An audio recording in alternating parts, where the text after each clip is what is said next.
ओम नमः शिवाय। मेरे शिव चैनल पर आप सबका स्वागत है। सबसे पहले तो आप सभी शिव भक्तों के चरणों में मेरा प्रणाम। बात करते हैं तुलसी के बारे में। तुलसी के बारे में पहले भी इस चैनल पर एक वीडियो आई है कि क्या तुलसी शिवलिंग पर अर्पित हो सकती है या नहीं। बहुत सारे शिव भक्त तो इसी कंफ्यूजन में रहते हैं कि तुलसी शिवलिंगम पर अर्पित नहीं करनी चाहिए, किंतु शिव महापुराण में ऐसा वर्णित है जो स्वयं ब्रह्मा जी नारद जी को बताते हैं कि जो कोई भी शिवलिंगम पर तुलसी पत्र, मंजरी नहीं तुलसी पत्र यदि शिवलिंगम पर अर्पित करता है तो उसे भोग और मोक्ष दोनों ही प्राप्त होते हैं।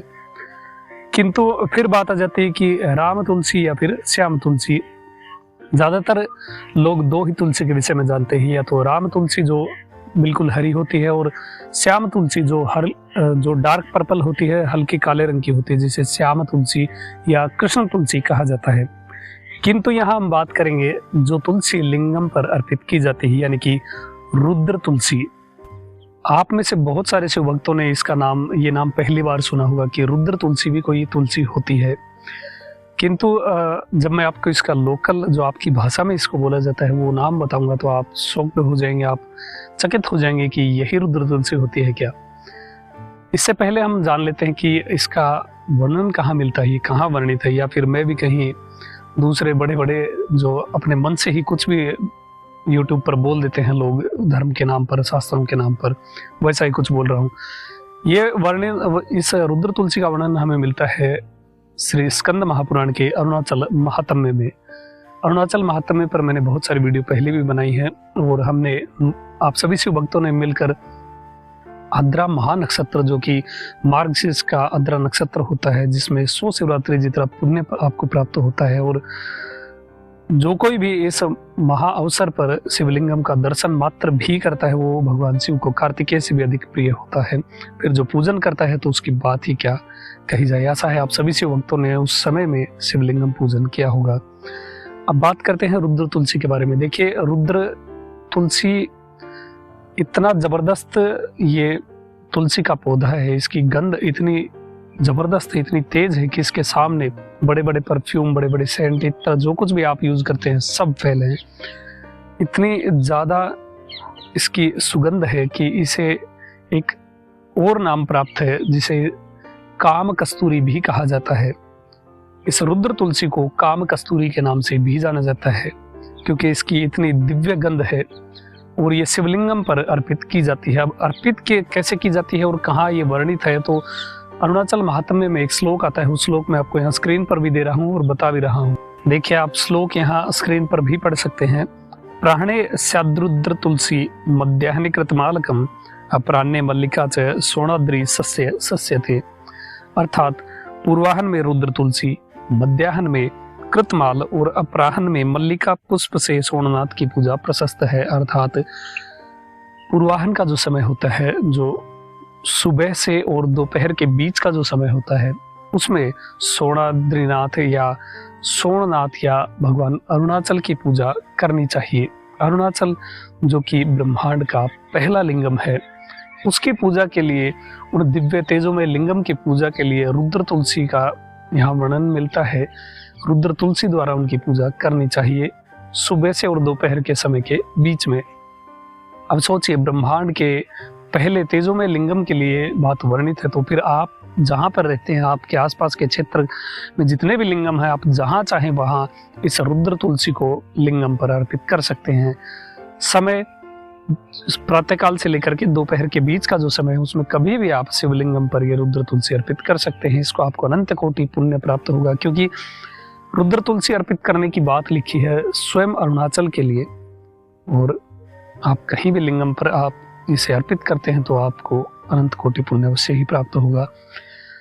इस रुद्र तुलसी की गंध इतनी दिव्य है, ये अरुणाचल में भी पाई जाती है और आपके उत्तर भारत में भी भरपूर मात्रा में आपको प्राप्त होती है। और आप हो सकता है कि 98% आप सभी शिव भक्तों ने इस पौधे को देखा भी हो, क्योंकि मैं जब आपको इसका नाम बताऊंगा तो आप इसे पहचान जाएंगे और आपको ऐसा लगेगा कि काश हमें इसका पहले पता होता तो हम इसे पहले ही लिंगम पर अर्पित कर देते।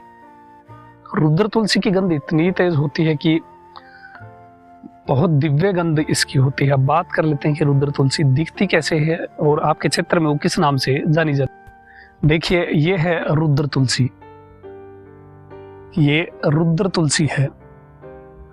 इसे काम कस्तूरी भी कहा जाता है, क्योंकि इतनी दूर मैंने इसको रखा हुआ है तो भी इसकी दिव्य गंध मुझे महसूस हो रही है।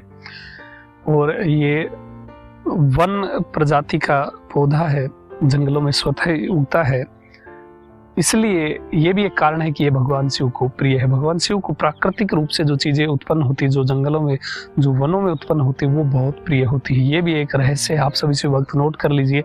आप जितनी भी बनी बनाई चीजें अर्पित करते हैं या केमिकल से युक्त जो भी चीज आप अर्पित करते हैं, उससे भगवान इतने प्रसन्न नहीं होते जितना वो प्रकृति से प्राप्त हुई इन दिव्य पदार्थों, इन दिव्य वस्तुओं से जितना प्रसन्न होते हैं, क्योंकि प्रकृति साक्षात भगवती है और भगवती तो वैसे ही शिव की प्रिय हैं।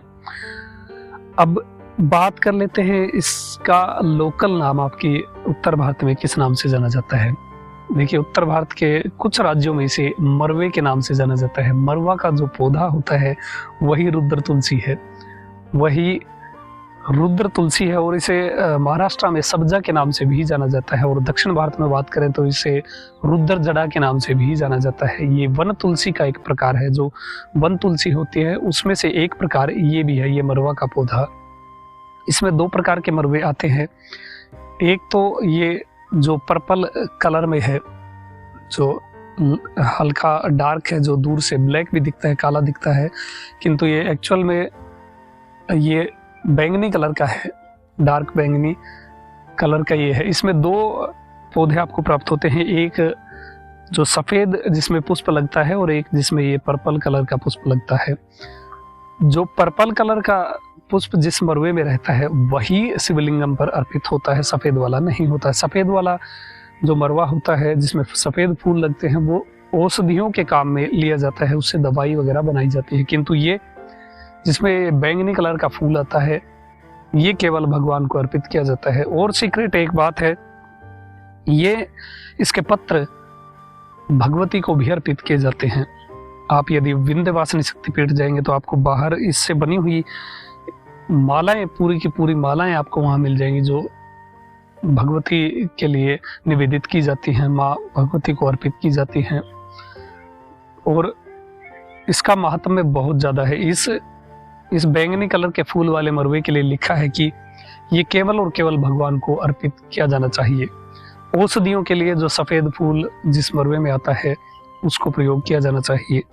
बहुत ही दिव्य इसकी गंध है। इसे अब आप जान ही गए हैं तो ज्यादा से ज्यादा शिव भक्तों को बताइए कि मरवा भी शिवलिंगम पर अर्पित होता है और इसे रुद्र तुलसी के नाम से जाना जाता है। इसको अर्पित करने से आपको बहुत ज्यादा पुण्य प्राप्त होने वाला है। जैसे महत्वपूर्ण जो पदार्थ है शिव पूजा में, मान लीजिए नील कमल है, समी पत्र है, ये आपका बिल्व पत्र है, बिल्व का फल है, उसी प्रकार से ये रुद्र तुलसी भी है। इसे मरवा वैसे लोकल भाषा में जाना जाता है, किंतु ये है तो रुद्र तुलसी ही, और ये रुद्र पे ही अर्पित की जाती है। आप लिंगम पर इसे अर्पित कर सकते हैं।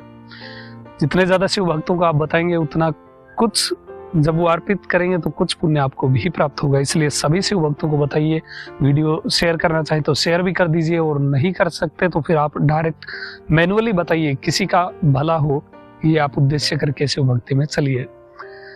अभी तक के लिए इतना ही, और मरवे को जरूर आप लिंगम पर अर्पित करें, इस रुद्र तुलसी को अर्पित करें। बहुत ही दिव्य ये गंध है।